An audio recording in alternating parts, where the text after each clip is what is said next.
The obvious question is, how did Yitzchock get it so wrong?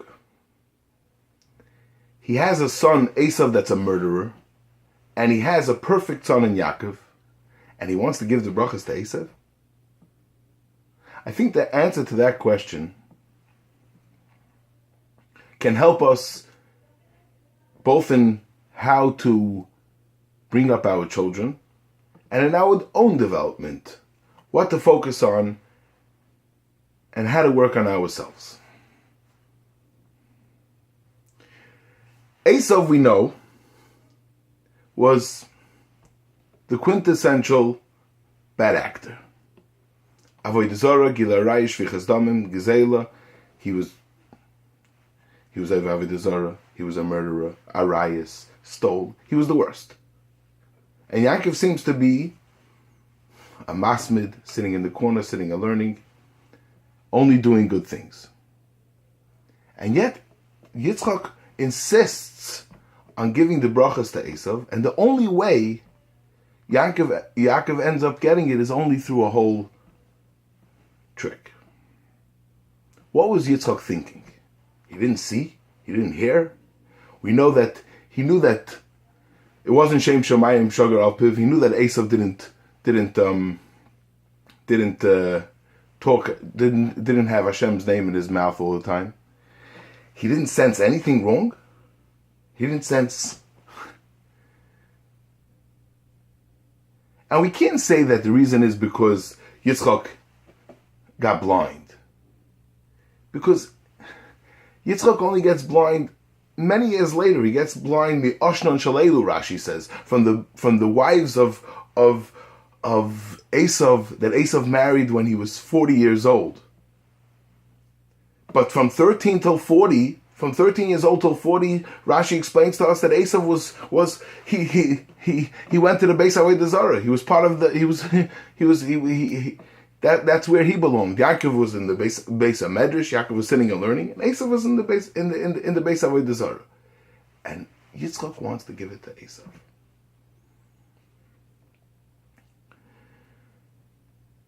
And Rivkah, she saw that Yaakov is the special child. Yaakov is the right one, and she couldn't convince it to Yitzchock. She couldn't tell Yitzchock anything. Why didn't she tell Yitzchock? And it seems that Yitzchock was not the only one who had this wrong picture of Eisav.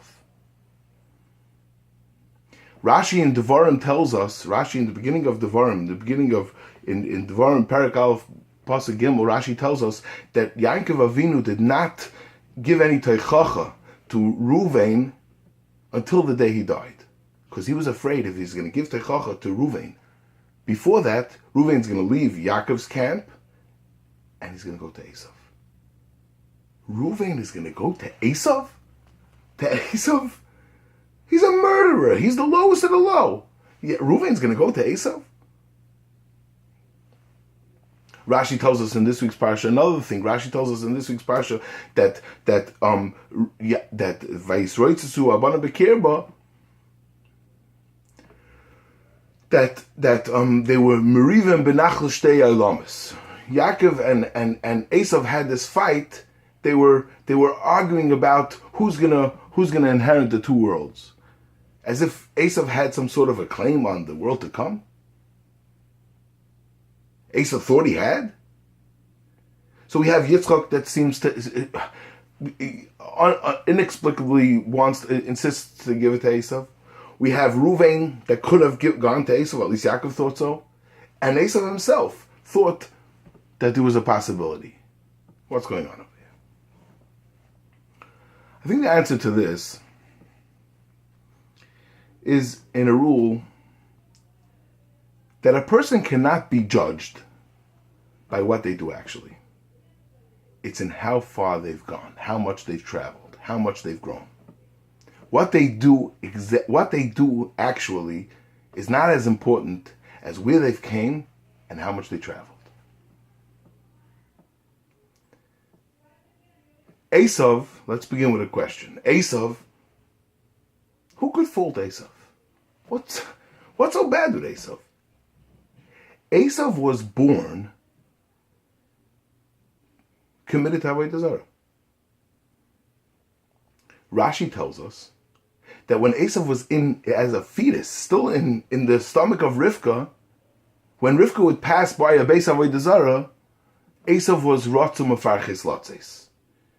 That means that he had this urge, this terrible urge, to go do Avodah Zarah even before he was a person, even before he was born. So who could fault him? What's so bad about Eisav? He was born with this terrible, terrible nature. He was born with this unbelievable, some tremendous pull for Avodah Zarah. We also find that he was Admoini.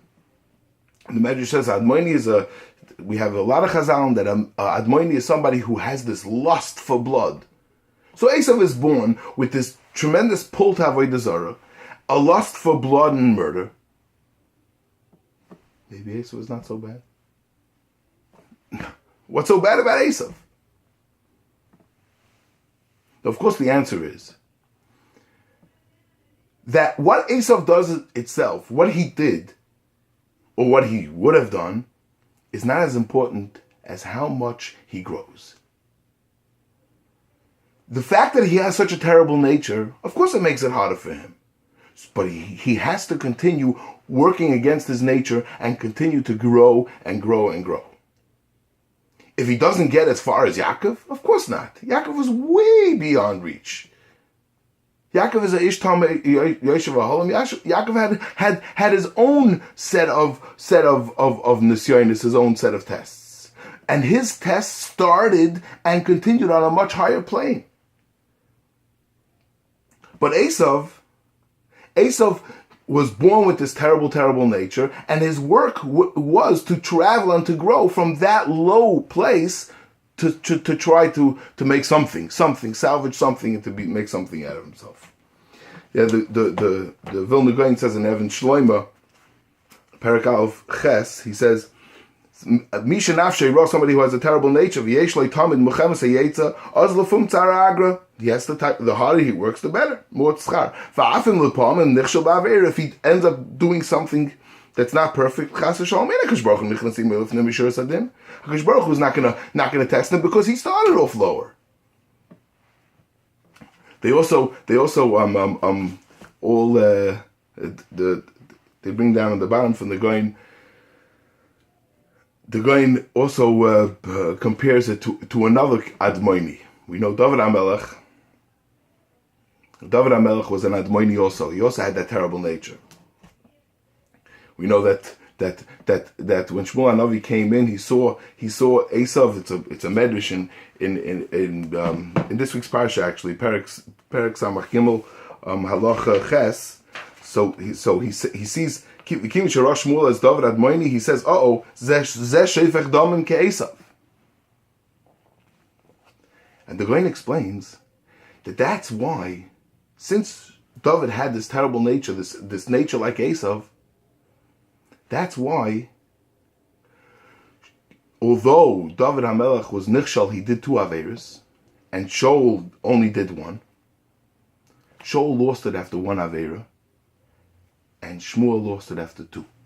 And Shaul lost his melucha after for doing only 1 avera, and David HaMelech didn't lose his melucha. And David HaMelech is still the father of the Malchus based David, even though he did 2 averos.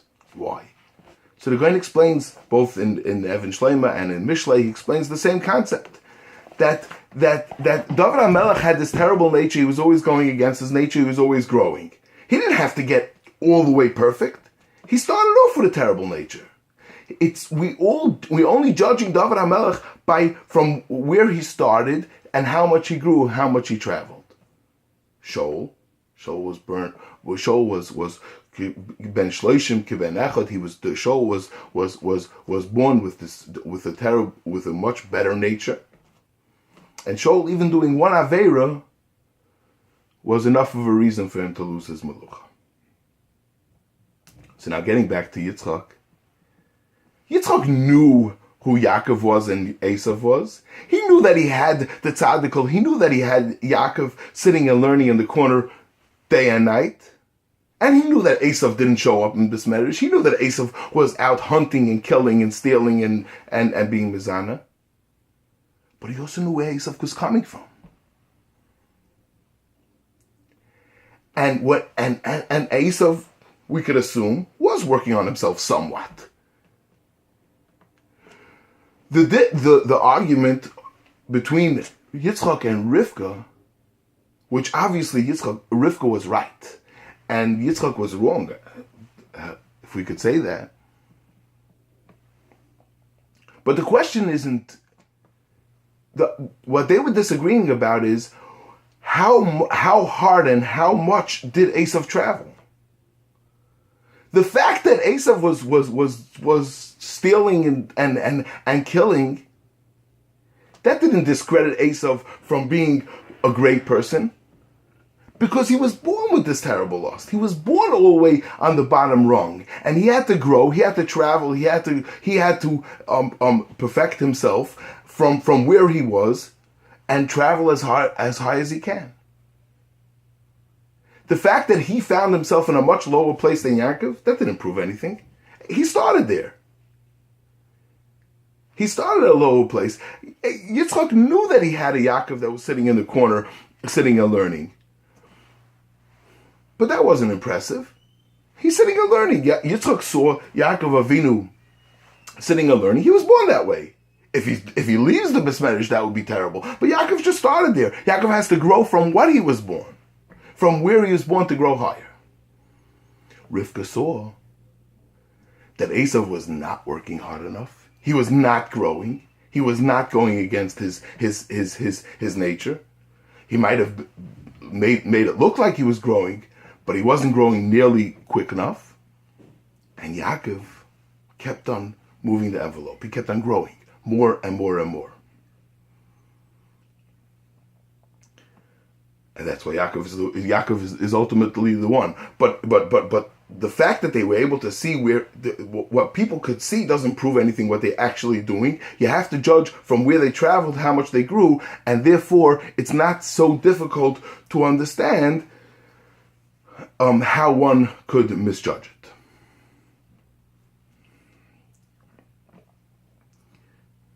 Obviously, when we have with our own children, we have the same thing. If you have a child who's bright and obedient and studious, so we tend to just ignore them, not to push them higher. And the child who's disobeying and a difficult learner, he's the one that we keep on prodding.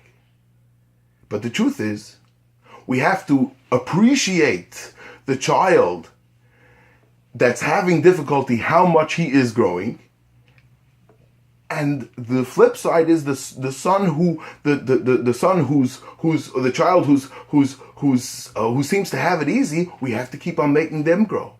We have to make sure that they don't just float along. We have two sets. We have two sets of great people in the development of Klal Yisrael, both Yaakov and Eisav, and David and Shaul. In both of these two sets, one was the good nature and one was the difficult nature. And in the Yaakov and Eisav case, Yaakov was the one that was really growing. The one with the better nature is the one that ultimately became the Av of Klal Yisrael. And in David and Shaul was the one with the easier nature, but David was the one that was keeping on fighting. So it doesn't matter how somebody is born.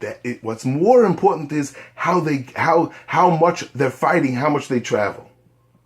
How much they're working on themselves. That's what endures. That's what counts. That's how one is judged. If somebody his nature that he was born with, that doesn't count.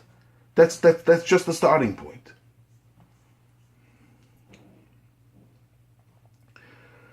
There's a Gemara in Yuma. The Gemara in Yuma says that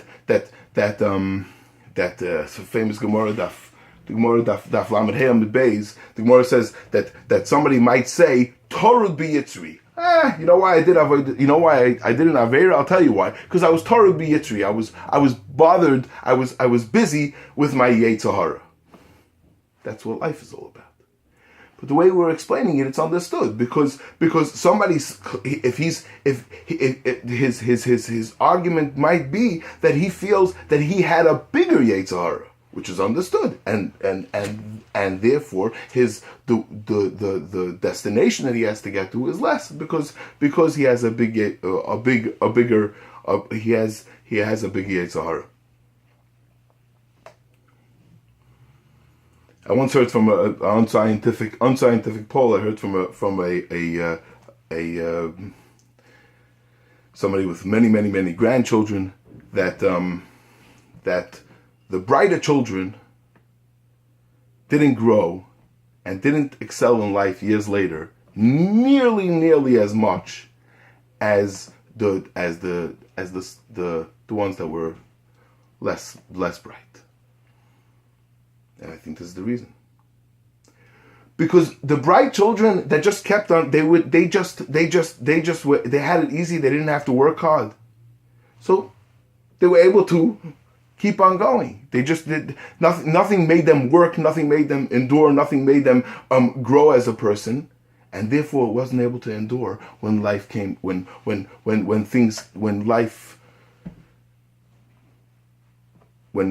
different situations came up. The ones who had it difficult, they were fighting a whole life and they were fighting a whole life to grow, just to keep up. So when things came up in life, they were able to grow. And maybe that's why we find by Yaakov sat and learned in his parents' house a whole life, and then he was forced to go learn in Shem Ve'ever. He was forced to go in hiding and learn. Let's see if you're going to learn over there. Let's see if you're going to be able to learn. Let's see if you're going to be able to learn under such circumstances where you're not sleeping at all, where you don't have a normal bed. Of course, we know that Rivkah was right, and Yaakov was always pushing the envelope. He was always working harder, and he was able to endure the 14 years in Shem Ve'ever, and then it was put to even a higher test, and he had to go to his father-in-law's house where he wasn't able to learn, and he was a shepherd, and still Tayag Mitzvah Shamarti. That was because Yaakov kept on pushing it, even though he started off at a higher place, but he kept on growing from where he started to grow higher.